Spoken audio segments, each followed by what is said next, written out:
I think literary festivals have really started to play an immensely important role because I think that they're a focal point of national conversations. Now, in the past, we had our conversations as communities. We had them around the local water pump or market or whatever it was, in the pub and so on. Social patterns are changing quite remarkably. People often don't have the time. They're isolated from one another by modern living conditions and so on.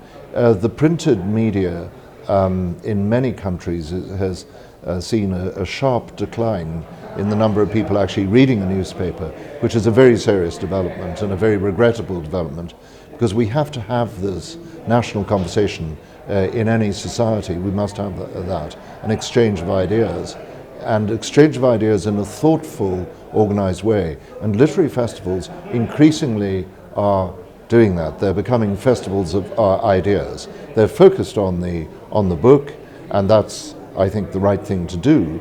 But at the same time, there's this very important conversation.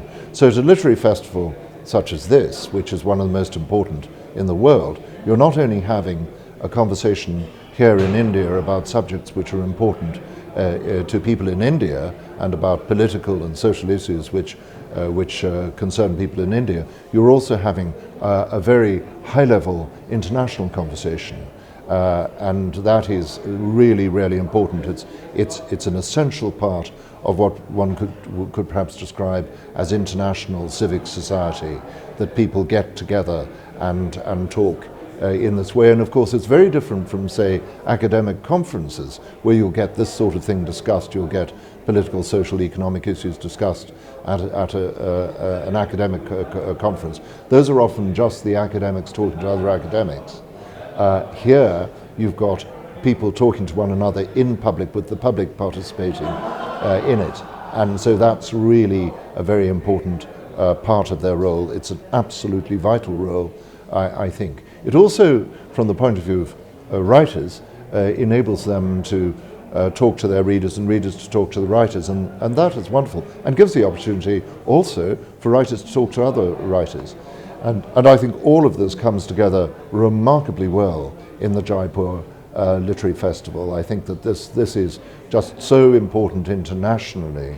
I mean, there are bags of literary festivals in any particular country. You'll find local literary festivals which are important, but then you get something like this, which is just so profoundly important internationally. Probably the most important such festival in the world, actually, when you come to think of it. Because here we've got people from all over the place, and you don't get that to quite the same extent at some of the national